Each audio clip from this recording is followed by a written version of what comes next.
Hakarnet TV ကြည့်ရှုတဲ့မိဘပြည်သူများအားလုံးမင်္ဂလာပါကျွန်တော်ကတော့ချင်းပြည်နယ်ဆိုရဖွဲ့ဝန်ကြီးလူမျိုးဝန်ကြီးပူပေါလူမြင့်ထံဖြစ်ပါတယ်ကျွန်တော်လူမျိုးဝန်ကြီးတာဝန်အနေနဲ့လူမျိုးကိစ္စရဖြစ်တဲ့ပြည်နယ်ရေးကျန်းမာရေးတဘာဝပြီးလူကပြန်နဲ့ပတ်သက်တဲ့ဌာနတရင်သားစာပေနဲ့ယဉ်ကျေးမှုတရင်သားအခွင့်ကာကွယ်ဆောင်ရှောက်ရေးအစရှိသောဌာနများကိုတာဝန်ယူဆောင်ရွက်နေပါတယ်ဒီနေ့မှာတော့ကျွန်တော်အနေနဲ့မိဘပြည်သူများကိုတင်ပြလိုတာကတော့တင်ပြအတိပေးလိုတာကတော့လက်တလုံးမှာတကဘာလုံးကိုတုံလုံးစီတဲ့ COVID-19 ရောဂါနဲ့ပတ်သက်ပြီးတော့ကျွန်တော်ပြောကြားလိုပါတယ်ဒီ COVID-19 ဟာကျွန်တော်တို့အားလုံးသိတဲ့အတိုင်းပဲ WHO ကpandemic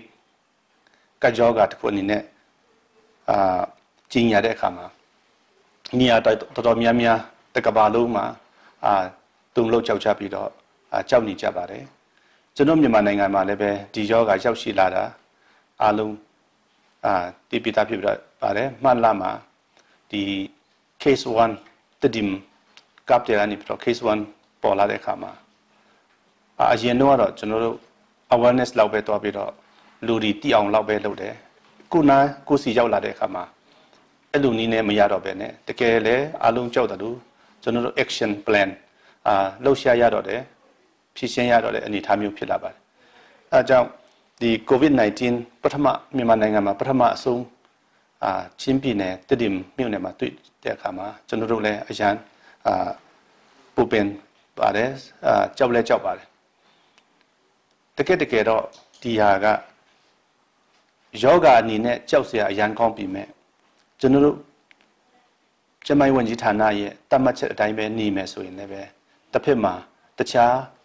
ကတ်ယောဂနဲ့ဆိုင်တော့တိတ်ပြီးတော့ကြောက်စရာမလိုပဲနဲ့ရှောင်နိုင်တဲ့အနေအထားမျိုးဖြစ်တယ်ဆိုတာအားလုံးအသိပဲဖြစ်ပါတယ်။ဘာကြောင့်လဲဆိုရင်ဒီယောဂကလီထဲကနေလည်းမလွန်းတယ်လို့မူးပေါ်နေလည်းမကြပါဘူး။တယောက်နဲ့တယောက်60မှရတဲ့60တဲ့တယောက်ပေါ်မှာတယောက်60တဲ့ယောဂဖြစ်တဲ့ကြောင်းဒီလိုမကူအောင်ယောဂတဲ့မပါလာအောင်ကျွန်တော်တားမြစ်ခြင်းကျွန်တော်တားမြစ်နိုင်တဲ့အနေအထားမျိုးဖြစ်ပါတယ်အဲဒါကြောင့်မိဘပြည်သူများအနေနဲ့ကျွန်တော်တိုက်တွန်းလိုတာကတော့ဒီယောဂအကြောင်းရှင်းလင်းသိကြသလားဒါကိုကျွန်တော်အနေနဲ့တင်ပြလို့ချင်းဖြစ်ပါတယ်ပထမဆိုတော့ဒီဖြစ်လာတဲ့အခါမှာအမျိုးသားကော်မတီကာကွယ်ထိန်းချုပ်ကုသကော်မတီကိုအရင်ဆုံးဖွဲ့စည်းပြီးတော့တနိုင်ငံလုံးအမျိုးသားကော်မတီဥက္ကဋ္ဌကနိုင်ငံတော်တိုင်ပင်ခံဒေါအောင်ဆန်းစုကြည်ကတာဝန်ယူပြီးတော့အမျိုးသားကော်မတီအစင်ဖွဲ့ပါတယ်ပြည်နယ်မှာလူမျိုးဝန်ကြီးကဥက္ကဋ္ဌတာဝန်ယူပြီးတော့ပြည်နယ်ကျန်းမာရေးဌာနအုပ်စီးမှုကအတွင်းမှုတာဝန်ယူပြီးတော့ဆောင်ရွက်နေပါတယ်နောက်ဘီလာ၄ရက်နေ့မှာစပြီးတော့ဒီပြည်နယ်ကော်မတီရောအမျိုးသားကော်မတီမှာထိန်းချုပ်ရေးနဲ့အရေးပေါ်တုံ့ပြန်ရေးကော်မတီကိုထပ်ဖွဲ့ပါတယ်ထပ်ဖွဲ့ပြီးတော့ဆောင်ရွက်ပါတယ်အဲ့ဒါလည်းပဲပုံမှုထိရောက်မှုပုံမှုကောင်းအောင်ဆိုပြီးတော့လူကြီးတွေကဆောင်ရွက်တာဖြစ်ပါတယ်ပထမကော်မတီအနေနဲ့ပညာပြီးတော်တော်များများဆောင်ရွက်ပြီးတော့မိဘပြည်သူများကိုလက်စီတဲ့အလေးကျင့်ရဖို့ပြီးတော့home stay နေဖို့ပြီးတော့မလိုအပ်ပဲနဲ့အများရှိမသွားဘူးsocial distance ကိစ္စလေးဒီအထူးသဖြင့်ဆောင်ရွက်ပါတယ်ထိန်းချုပ်ရေးနဲ့အရေးပေါ်တုံ့ပြန်ရေးကော်မတီဖြစ်လာတဲ့အခါမှာပြည်သူတွေအခက်အခဲပါတီဖြစ်တယ်လေတဘောဒီကိုဗစ်ကြောင့်အစားတောက်ပြက်လက်မှုမရှိအောင်ဘယ်လိုဆောင်ရွက်မယ်ဆိုတဲ့အပိုင်းကိုဥစားပြီးတော့ဆောင်ရွက်တဲ့အခါမှာအားလုံးသိတဲ့အတိုင်းပဲစံစီစာအမေ၅မျိုးကိုခက်ခဲတဲ့မိသားစုတွေအတွက်လက်လုံလက်စားတွေအတွက်စီစဉ်ပြီးတော့ထောက်ပံ့မှုအစီအစဉ်ဆောင်ရွက်ခဲ့ပါတယ်ကျွန်တော်အနေနဲ့ထပ်ပြီးသိစေချင်တယ်ကတော့ဒီကိုဗစ်ရောဂါအကြောင်းကတော်တော်များများကဂဂနာမသိနိုင်ပဲနဲ့ဖြစ်တဲ့အနေအထားမှာကျွန်တော်တို့ဒီယောဂအကြောင်းကို ပုံမတိစီနားလဲဖို့အားလုံးအတိတရား knowledge ထဲမှာထားပြီးတော့ကိုတိတဲ့အတိပေါ်မှာကိုရဲ့ lifestyle ပြောင်းလဲနိုင်ဖို့အရေးကြီးပါတယ်တဘောက let's see ပါဆိုတဲ့ဟာကအရန်လွယ်ပါတယ်လူတိုင်း let's see တယ်ဒါပေမဲ့ဘယ်လိုစီးမယ်ဆိုတာရှိတယ် let's see ပုံစီးနီးအဲ့ဒါကကျွန်တော်ပညာရေးဌာနအနေနဲ့Washington School ကလေးတွေကိုကျောင်းမှာlet's see ဘူးတန်းစင်ဘူးလုပ်တဲ့ဒီပညာစနစ်တစ်ခုရှိပါတယ်အဲ့ဒါနဲ့ခတ်ဆင်ပါပဲအဲအကြောင်းကျွန်တော်တို့ကိုယ်တိုင်ပြန်ကြည့်ရင်တနည်းမှလက်ဘယ်နှခါစီးတယ်လဲဒီလက်ဒီနေရာတိုင်းကြိုက်တွယ်တဲ့ဘာပဲလို့ခေါင်းရရင်လက်ခေါင်းကုတ်တယ်အရာရာအလုံးကိုလက်နဲ့ကြိုက်တွယ်နေတယ်ဒါပေမဲ့ကျွန်တော်လက်ရဲ့ကြိုက်တွယ်မှုအချိန်နဲ့ကျွန်တော်လက်စီးမှုအချိန်ပြန်ကြည့်လိုက်ရင်တော်တော်နည်းပါတယ်ကျွန်တော်ကိုယ်နိုင်ကလည်းလက်စီးတဲ့အချက်ကိုသိမရခဲ့ဘူးအဲဒါကြောင့်ဒီ COVID-19 ကြောင့်လက်စီးတဲ့အချက်လေးရဖို့တို့ပါတယ်အပြင်ထွက်တိုက်ပြန်ရောက်လက်စီးဖို့ပြစီးတဲ့အခါမှာလည်းပဲနိုင်ငံတော်အတိုက်ပင်ကိုခိုင်ကိုတိုင်း TV မှာပြပြတယ်လို့ကျွန်တော်တို့စနစ်တကျစက္ကန့်20လောက်ကိုစနစ်လက်စီးဖို့လိုမှာဖြစ်ပါတယ်ပြီးတော့ဒီ social distance လို့ခေါ်တာကဒီကျွန်တော်တို့ကလူဆိုတာကတော့အဖွေလိုက်နေတတ်တဲ့တတဝါတစ်မျိုးပေါ့ community အစိုးလိုက်ပြုတ်လိုက်နေခြင်းတဲ့စန္ဒရှိတယ်အဲဒါကြောင့်ဒီလူခေတ်မှာကာလမှာတယောက်နဲ့တယောက်ကိုယ်စိတ်ယောဂါဒီဖြည့်လာတဲ့အခါမှာကျွန်တော်တို့ဒီစနစ်ကိုလည်းပဲကျွန်တော်အမြဲတမ်းပြောင်းလဲဖို့လိုပါတယ်ချင်းပြင်းနေဆိုရင်အထူးသဖြင့်ခရိယန်တွေဖြစ်တဲ့အတွက်ကြောင့်ကျွန်တော်တို့ဝတ်ပြုအစည်းအဝေးရှိတယ်နေ့တင်အစီအစဉ်ရှိတယ်တရားနဲ့တရားအတူတူထိုင်ပြီးတော့စကားပြောတဲ့အလေးကျင့်တွေရှိပါတယ်တစ်ဖက်မှာဒီဟာကကျွန်တော်တို့အရန်နှစ်သက်ပြီးမဲ့မကောင်းတဲ့အပိုင်းမှာချိန်မယ်ဆိုရင်လည်းအချိန်ကုန်တာရယ်ပြီးတော့တယောက်နဲ့တယောက်ဒီအတိတ်ဝိတ်ထဲမှာဘာဒီပါတယ်လဲယောဂပါတလားမသိဘဲနဲ့အဝိုင်းထိုင်တဲ့အခါမှာကိုယ်စစ်မှုရှိနိုင်ပါတယ်အဲဒါကြောင့်ဒီဟာလေးတွေလည်းကျွန်တော်တို့ဆောင်ရွက်ခြင်းအဖြစ်ကျွန်တော်တို့ social လူမှုရေးအတိုင်းဝိုင်းရဲ့ lifestyle ကအများကြီးပြောင်းလဲသွားမှာဖြစ်ပါတယ်ဒါလေးတွေကိုကျွန်တော်တို့အတိတစ်ခုတည်းမဟုတ်ဘဲနဲ့ကိုအတိတရားပေါ်မှာကိုယ်တိုင်ကျင့်သုံးမဲ့အနေအထားမျိုးဖြစ်ဖို့လိုမှာဖြစ်ပါတယ်နောက်ဒီဟာနဲ့ပတ်သက်ပြီးတော့ကျွန်တော်တို့ပြဿနာဖြစ်လာပြီး positive တွေ့လာတယ်ခါမှာတယောက်တတိမှာ9ယောက်ဖြစ်လာတဲ့အခါမှာကျွန်တော်တို့တယောက်နဲ့တယောက်ကိုညီပန်းပုံမှုကဖြစ်လာပါတယ်ဒါလည်းတကယ်အကောင်းမွန်တဲ့အပြုအမူတွေဖြစ်ပါတယ်ကျွန်တော်လူငယ်ဒီနဲ့ဒီပရိဟိတလုပ်တဲ့လူတွေပေါင်းဆက်ပြီးတော့positive နေရာတွေ quarantine နေရာတွေပေါင်းဆက်ပြီးတော့ဆောင်ရွက်ကြပါတယ်ဒါလည်းပဲဆက်လက်ပြီးတော့ဒီဟာအားကောင်းပြီးတော့တယောက်နဲ့တယောက်တိုက်ပင်ဝိုင်းကူညီဖို့တည်းကျွန်တော်အနေနဲ့ပြောကြားလိုပါတယ်ခုနောက်ပိုင်းမှာပါစီစဉ်ရှိတယ်လဲဆိုရင်စေတနာဝန်ထမ်းများNational Volunteer Steering Unit ဆိုပြီးတော့အမျိုးသားကော်မတီမှာနိုင်ငံတော်တိုက်ပင်ခံတာဝန်ယူပြီးတော့ဆောင်ရွက်ပါတယ်ချင်းပြည်နယ်မှာတော့ပြည်နယ်တိုင်းတွေမှာလူမှုရေးဝန်ကြီးတွေကဥက္ကဋ္ဌယူပြီးတော့တာဝန်ယူပြီးတော့မြို့နယ်တိုင်းမှာဒီပန်ပူရေးအထောက်အကူပြုပန်ပူရေးကော်မတီဆိုပြီးတော့ဒီမြို့နယ်အုပ်ချုပ်ရေးမှူးကဥက္ကဋ္ဌတာဝန်ယူပြီးတော့လွတ်တော်ကိုယ်စားလှယ်ပြည်နယ်လွတ်တော်ကိုယ်စားလှယ်2ယောက်ကနာယကအနေနဲ့တာဝန်ယူပြီးပြန်လည်ဖွဲ့စည်းပါတယ်ဒါလည်းပဲကျွန်တော်အနေနဲ့မိဘပြည်သူများအနေနဲ့ကူညီပံ့ပိုးစီစဉ်ပါတယ်စေတနာဝန်ထမ်းနာမည်စင်ပြီးတာကတော့စန္ဒပြုနဲ့လက်စီလုံနေတဲ့အဖွဲ့ဆိုပြီးတော့ကျွန်တော်နှစ်ဖွဲ့ခွဲထားပါတယ်အဲ့နှစ်ဖွဲ့ထဲမှာလည်းပဲဒီအားလုံးပေါင်းရင်800ကျော်လောက်ပဲရှိပါတယ်ဒီအဖွဲ့ဒီကစနစ်တကျကျွန်တော်တင်တန်းပြီးမယ်ဒီတင်တန်းအတွက်လည်းကျွန်တော်တို့စေတနာဝန်ထမ်းတင်တန်းလက်ဆွဲဆိုတာထွက်လာပါတယ်ဒီစာအုပ်တင်တန်းပြီးတော့ဒီအမျိုးသားအဆင့်စေတနာဝန်ထမ်းဥဆောင်ဖွဲ့ရဲ့လမ်းညွှန်မှုအောက်မှာကျွန်တော်စနစ်တကျပံ့ပိုးကူညီနိုင်မယ့်အဖွဲ့အစည်းတစ်ခုဖြစ်လာဖို့ဒီစေတနာဝန်ထမ်းကော်မတီကတော့ကျွန်တော်တို့ဘယ်လောက်ထိမျှော်လင့်ထားတယ်လဲဆိုရင်ဒီကိုဗစ်တစ်ခုတည်းမဟုတ်ပဲနဲ့နောက်လာမယ့်အချိန်တွေမှာတဘာဝဘေးနဲ့ပတ်သက်တော့ကိစ္စတွေလည်းကောင်းလူမှုရေးကဏ္ဍမှာပြဿနာတွေဖြစ်လာတဲ့အခါမှာဒီစေတနာဝန်ထမ်းများရဲ့အားနဲ့ကျွန်တော်ဖြည့်ရှင်းပြနိုင်ဖို့ဒီစေတနာဝန်ထမ်းများရဲ့လိုအပ်ချက်လေးတွေကိုလည်းကျွန်တော်တို့နိုင်ငံတော်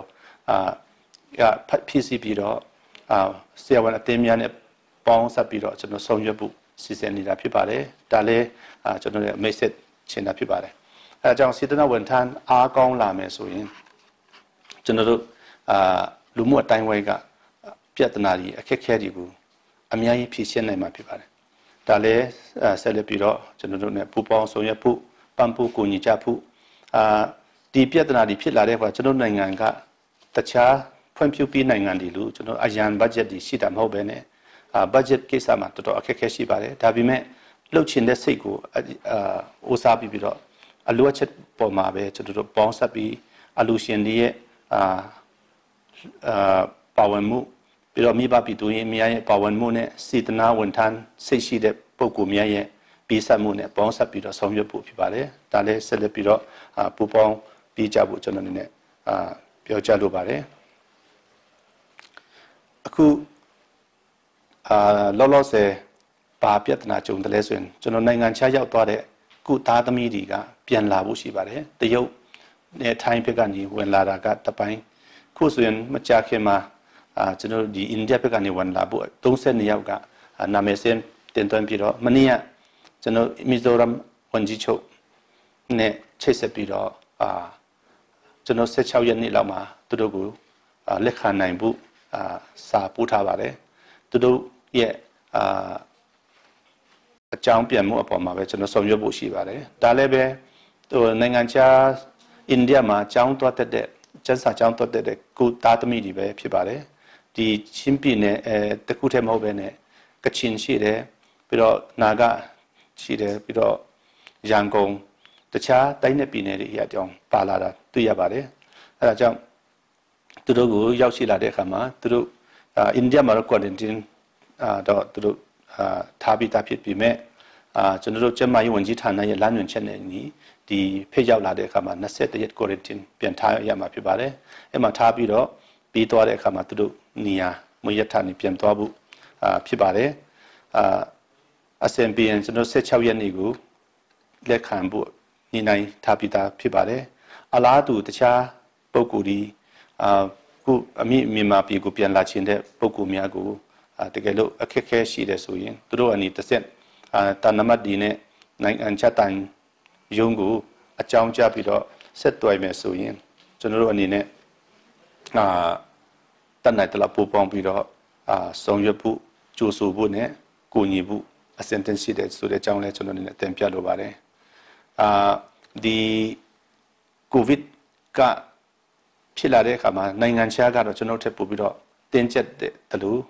နိုင်ငံခြားမှာရောက်တဲ့တချို့မိသားစုတွေပြီးတော့country လို့ခေါ်တဲ့တတိယနိုင်ငံတွားမဲ့အဖွဲ့တွေလည်းပဲမလေးရှားထိုင်းအဆအနေရာဒယ်ဟီမှာရှိတဲ့လူတွေတော်တော်ဒုက္ခရောက်တယ်ဆိုတာလည်းသိပါတယ်အဲ့ဒါလည်းကျွန်တော်တို့ထိရောက်တွားရောက်ပြီးတော့မပန်းပိုးနိုင်ပြီမဲ့ကျွန်တော်နေတော့ဒါလူသားချင်းစာနာထောက်ထားမှုပေါ့နော်တယောက်နဲ့တယောက်ချစ်ချင်းမေတ္တာစေတနာကြောင့်ပေါ့နော်ဒါဒီလည်းပဲရှိတဲ့နေရာတိုင်းမှာကျွန်တော်တို့အဆက်သွယ်လုပ်ပြီးတော့တကယ်နေလို့မရစားလို့မရမနေနိုင်မစားနိုင်တဲ့ဘဝလေးတွေကိုကျွန်တော်ကဲတင်ဖို့နေရာတကာမှာရှိတဲ့နိုင်ငံတကာမှာရှိတဲ့ကျွန်တော်ချင်းအမျိုးသားတွေကိုလည်းကျွန်တော် ਨੇ ကိုကြီးတောင်းချင်တယ်ပေါင်းဆက်ပြီးတော့ဆောင်ရွက်ကြဖို့ကျွန်တော် ਨੇ တင်ပြလိုပါတယ်ဒီကိုဗစ်နဲ့ပတ်သက်ပြီးတော့ကျွန်တော်အနေနဲ့နိုင်ငံတကာပေါ့ဒီအခုဒီ TV ကနေတစ်စင်ပဲဖြစ်ဖြစ်ကြားတဲ့သူတီးတဲ့သူတိုင်းကိုကျွန်တော်ဖိတ်ခေါ်ချင်တာကတော့ခုနကျွန်တော်အစတုန်းကပြောသလိုနိုင်ငံတော်ဘတ်ဂျက်နဲ့ဆိုတာကချက်ချင်းမမီပါဘူးဒါပေမဲ့အလူရှင်တွေထည့်တဲ့ပိုက်ဆံနဲ့အခု swab test ဖို့အစကျွန်တော်တို့တာဝန်ယူပြီးတာဖြစ်တဲ့အတွက်ကြောင့်ဒီ COVID-19 ချင်းပြည်နယ်ကကွယ်ထင်ချုပ်ရေးအတွက်အရောက်တိုင်းပါဝင်နိုင်ဖို့လိုအပ်တဲ့ထောက်ပံ့ငွေများအပြင်ကျွန်တော်ပစ္စည်းများလာရောက်ပြီးတော့လူဒန်းချဖို့ကျွန်တော်ဖိတ်ခေါ်ပါတယ်ကျွန်တော်အနေနဲ့လည်းပဲတတ်နိုင်တဲ့လောက်ဒီချင်းပြည်နယ်အစိုးရနဲ့ချင်းပြည်နယ်ရဲ့တာဝန်ပြီးမှုနဲ့ပေါ့နော်ကျွန်တော်ပြည်သူအတွက်တတ်နိုင်ဆုံးကျွန်တော်ဆောင်ရွက်သွားပါမယ်တို့ကျွန်တော်အနေနဲ့တင်ပြလိုပါတယ်အားလုံးပါဝင်ကိုညီကြဖို့နဲ့လိုအပ်တဲ့သတင်းကောင်းများလည်းဖြန့်ချီပေးဖို့လိုအပ်ချက်များရှိရင်လည်းပဲကျွန်တော်တို့ကိုFacebook အနေနဲ့$10၎င်းကျွန်တော် personal phone နဲ့$၎င်းတိုင်ပင်ပြီးတော့ကိုညီပံ့ပိုးကြပါလို့ကျွန်တော်အနေနဲ့မေတ္တာရက်ခံလိုပါတယ်ကျေးဇူးတင်ပါတယ်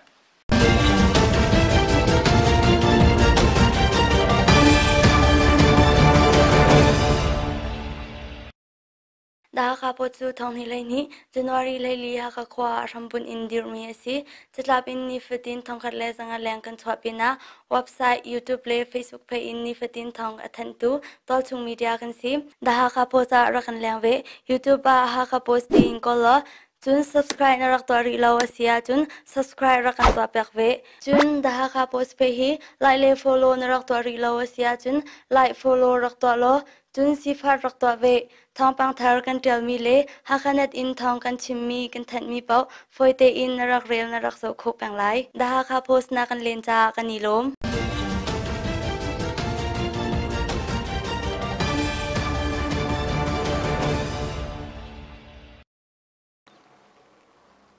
ကျွန်တော်နာမည်ကတော့ပူပေါလူမြင့်တန်းဖြစ်ပါတယ်အဖေကဦးပုံခမန်းဖြစ်ပြီးတော့အမေကတော့ဒေါ်ချင်းခန့်မုံဖြစ်ပါတယ်ကျွန်တော်ជីခါရွာမှာ1980ဒီဇင်ဘာလမှာမွေးပါတယ်မွေးချင်း9ယောက်ရှိပါတယ်ယောက်ျားလေး4ယောက်မိန်းကလေး3ယောက်ရှိပါတယ်ကျွန်တော်ជីခါမှာပဲကြောင်းတက်ပြီးတော့ကျွန်တော်စစ်တမ်းကနေပြီးတော့တွန်းစံထုတ်လိုက်ကြောင်းတက်ပြီးတက်ကတူပညာကိုတော့ကလေးကောလိပ်စဖွင့်တဲ့အခါမှာ1993မှာဒီကလေးကောလိပ် first batch အနေနဲ့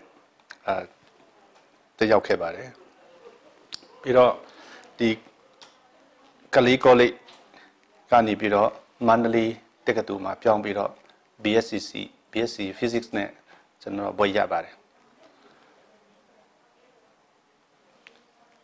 ပြီးတော့ဒီကျွန်တော်တို့အားလုံးသိတဲ့အတိုင်းပဲကျွန်တော်ရဲ့မိဘအဖေကတော့ဝန်ထမ်းဖြစ်တဲ့အတွက်ကြောင့်ပေါ့ကျွန်တော်တို့ကိုစရိတ်ကိုရှာကိုဝန်ကိုကြောင်းပုံစံမျိုးဖြစ်တဲ့အခါမှာကြောင်းတစ်ဖက်နဲ့စီးပွားရေးလုပ်တယ်စီးပွားရေးပြီးတော့လည်းပဲအလုပ်မဝင်ပဲနဲ့ကျွန်တော်တို့စီးပွားရှာပြီးတော့ကိုရဲ့ဘဝအတွက်စူးစမ်းပြီးတော့ရှာခဲ့ပါတယ်ကျွန်တော်ကျောင်းသားဘဝမှာဒီကလေးကောလိပ်စတဲ့အခါမှာဇုံမီဆီယမ်စင်ကပေါ်နာမှာကျွန်တော်အတွင်းမူတာဝန်ယူပါတယ်ပြီးတော့ခါဆာရမှာလည်းပဲလူမှုရေးတာဝန်ယူပြီးတော့အဲ့ချိန်တော့ဆိုကလေးကောလိပ်မှာဖျားနာတဲ့လူတွေဒုက္ခရောက်တဲ့လူတွေအထူးသဖြင့်ဖျားတဲ့လူတွေပေါ့ကျွန်တော်တို့တယောက်ကျောင်းသားတွေတယောက်နည်းနည်းစီထည့်ပြီးတော့အေးရန်ပုံမင်းနဲ့ကျွန်တော်အချင်းချင်းကိုညီကြပါတယ်ဒါကိုကျွန်တော်လူမီပိုင်းကိုတာဝန်ယူတာဖြစ်ပဲပြီးတော့မန္တလေးရောက်တော့လည်းပဲကျွန်တော်တို့ဒီလူမီ sub committee ထဲမှာပဲကျွန်တော်ပါပြီးတော့အကြောင်းသားခါဆာရအိုဆောင်မှုနဲ့ဒုက္ခရောက်တဲ့ကျောင်းသားတွေထဲမှာနာတာတို့ဖျားတာတို့ရှင်ကြည်ရှုတာဆောင်ရွက်ခဲ့ပါတယ်ပြီးတော့ရန်ကုန်ကိုကျွန်တော်တို့2000လောက်မှာရန်ကုန်ရောက်တဲ့အခါကျတော့စီးပွားရေးတစ်ဖက်လဲလုပ်တယ်ဒါပေမဲ့နောက်ပိုင်းမှာဒီလူမှုရေးဒီပုံများလာပြီးတော့လူမှုရေးကဏ္ဍမှာချင်းလူမှုရေးအသင်းမှာပါပြီးတော့2008 2009 2010 3နှစ်ကကျွန်တော်အသက်အငယ်ဆုံးကော်မတီထဲမှာအသက်အငယ်ဆုံးဖြစ်ပါတယ်ဖခင်ကြီးဆိုတော့ကျွန်တော်ကားတစ်စီးရှိတဲ့အခါမှာကျွန်တော်လူမှုကိစ္စတွေအဖွဲ့အစည်းချန်ပုံဝင်အလူခန္ဓာတို့ဘာလို့ဆိုတော့ပြီးတော့ပါဝင်နိုင်ခဲ့တယ်2010ရောက်တဲ့အခါမှာ2010မှာတော့ကျွန်တော်တို့ကော်မတီဝင်ဒီဦးပေါ်လျံလွင်တို့ကျွန်တော်ဆရာကြီးခွန်လင်းတို့ကဒီနိုင်ငံပါတီဝင်ပြီးတော့ကျွန်တော်ရွေးကောက်ပွဲဝင်ကြတယ်အဲ့နောက်ပိုင်းမှာတော့ဒီချင်းလူမျိုးအတင်းလှုပ်ရှားမှုမှာကျွန်တော်သိမပါဝင်နိုင်တော့ဘဲနဲ့2010ကြာမှပဲပါတီထဲမှာဝင်ပြီးတော့ဇိုမီဒီမိုကရေစီဖွဲ့ချုပ်ပါတီမှာအတွင်းမှုတာဝန်ယူပြီးတော့ပါဝင်တယ်2015မှာရွေးကောက်ပွဲဝင်ပြီးတော့ဒီတွန်းဆောင်မှုနဲ့မဲဆန္ဒနဲ့အမှတ်နှစ်ရဲ့ပြည်နယ်လွှတ်တော်ကိုယ်စားလှယ်နေရာကိုဝင်ရောက်ရှင်ပြိုင်ချင်းဖြစ်ပါတယ်ဘုရားကြီးဆိုတော့အကြောင်းပြည်သူရဲ့အားပေးမှုကြောင့်ပေါ့နော်ကျွန်တော်က60ရာခိုင်နှုန်းနီးပါးမဲရပြီးတော့အရွေးကောက်ခံချင်းဖြစ်ပါတယ်လို့ကျွန်တော်ကိုရဲ့အကျဉ်းကိုပြောရှင်းပါတယ်နိုင်ငံလောကမှာတော့ကျွန်တော်2010နဲ့20နှစ်14-15အထိကတော့ဒီရန်ကုန်မှာနေတဲ့အတွက်ကြောင့်ကျွန်တော် UN နဲ့ that Nationalities Alliance မှာကျွန်တော်အမြဲတမ်းပါဝင်ပြီးတော့UNFC နဲ့ဒီ UN ဆွေးနွေးပွဲလေးဒီထိုင်းမှာတစ်ခေါက်သွားပါတယ်ချောင်းမိုင်းမှာတစ်ခေါက်မဲဆောက်မှာတစ်ခေါက်သွားပြီးတော့ဒီ NLD အဖွဲ့လည်းပါတယ်ပြီးတော့ကျွန်တော် UN အဖွဲ့ဒီဟိုဖိတ်ရောက်တဲ့ခါကျတော့ UNFC ကကောင်းဆောင်နေတွေ့ပါတယ်ပြီးတော့ဒီပြည်နယ်ရန်ကုန်မှာကျွန်တော်NLD အနေနဲ့ NLD ဥဆောင်မှုနဲ့နိုင်ငံတော်တိုင်ပင်ခံပေါ့အဲ့ချင်းကတုန်းကတော့ဒေါအောင်ဆန်းစုကြည်ဥဆောင်မှုနဲ့ကျွန်တော်တို့436ပြန်စင်ကြီးတွေလည်းဆွေးနွေးပွဲမှာတက်ရောက်ပြီးတော့ပါဝင်ခဲ့တယ်ပြီးတော့ဗဟန်းတဲကွဲမှာပထမဆုံးအကြိမ်436ပြန်စင်ကြီးလူထုသိစုပွဲမှာလည်းကျွန်တော်တက်ရောက်ခဲ့ပါတယ်အဲ့လိုပါဝင်ခဲ့ခြင်းအပြင်ကျွန်တော်တို့ရဲ့လက်ရှိသွားနေတဲ့ trend သွားနေတဲ့ဥစားပြီးတဲ့ဥပဒေပြင်ဆင်ကြီးတွေတခြားFederal Democracy နဲ့ပတ်သက်တဲ့ကိစ္စတွေရတယ်ကျွန်တော်တို့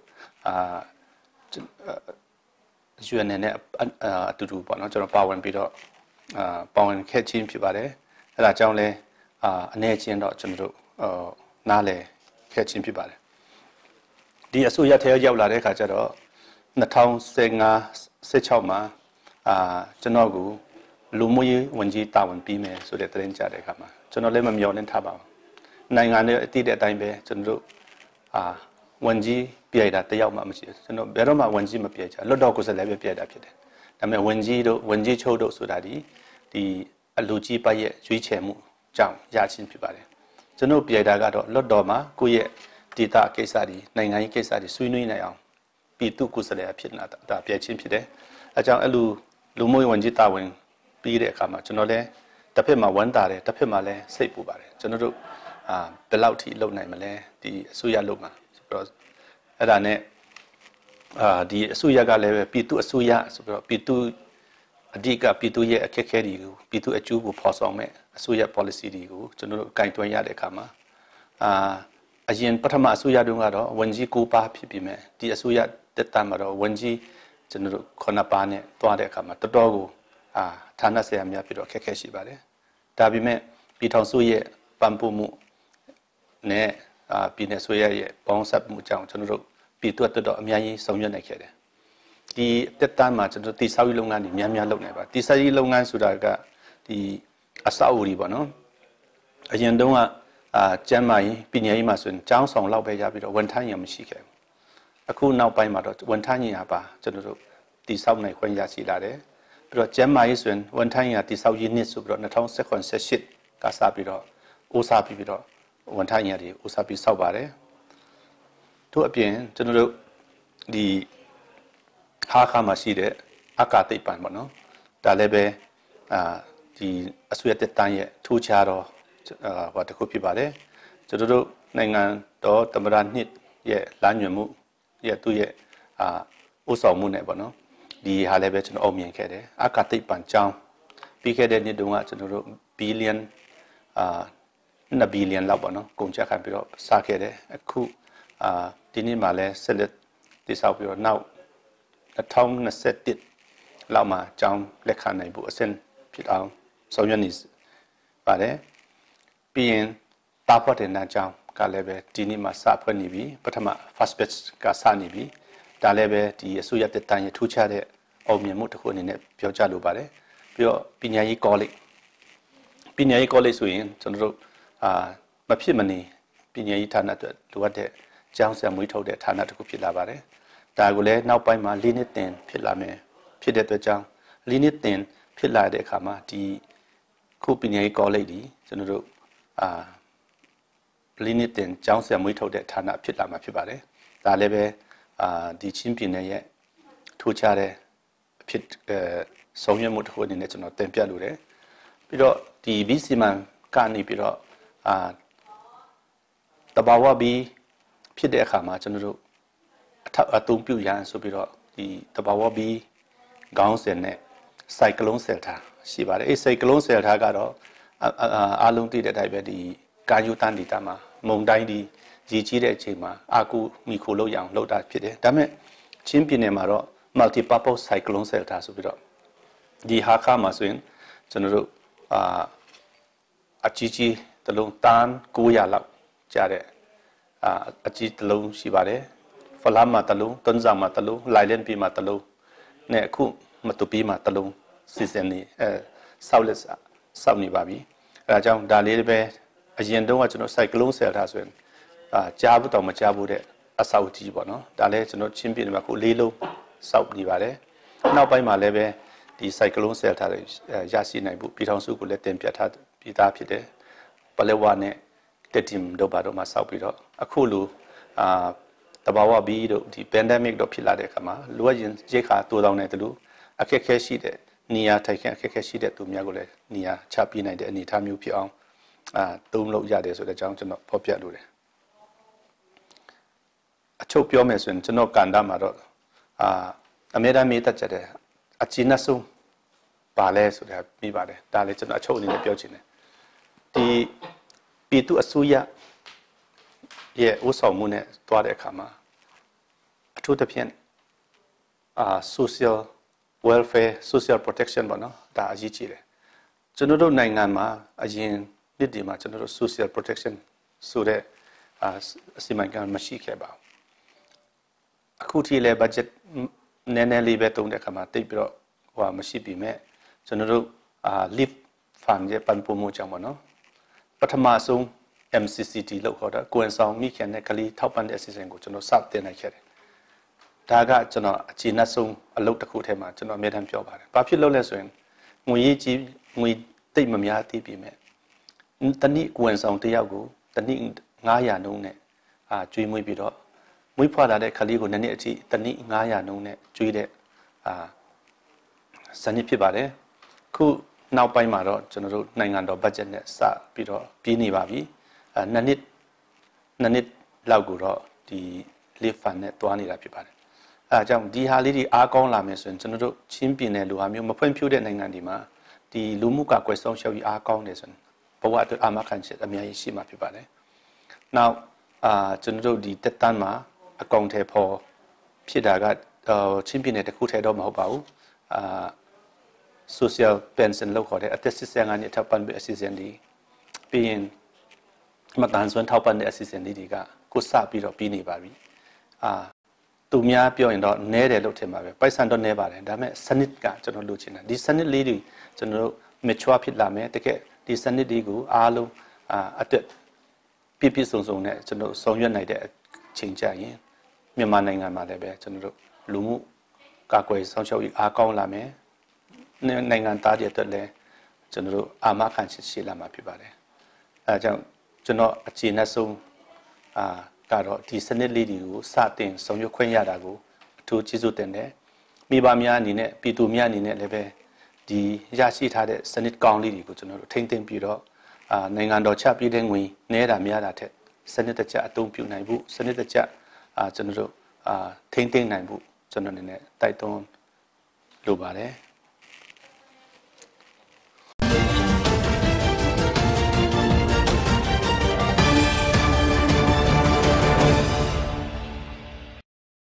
ဒါကပို့သူထောင်းနေလိုက်နိဇန်နဝါရီလေးလီဟာကခွာရမ်ပွန်အင်ဒီမီယစီစတလာပင်နိဖတင်ထောင်းခတ်လဲစငါလန်ကန်ချွာပင်နာ website YouTube play Facebook page in ni fatin thong athan tu tol chung media kan si da ha post ra kan lang ve YouTube ba ha post pin ko lo chun subscribe na rak to ri lo sia chun subscribe ra kan to pek ve chun da ha post pe hi like le follow na rak to ri lo sia chun like follow rak to lo chun si far rak to ve thong pang thar kan tel mi le ha khanet in thong kan chimmi kan that mi pau foite in na rak rel na rak so khop pang lai da ha post na kan len cha kan ni lom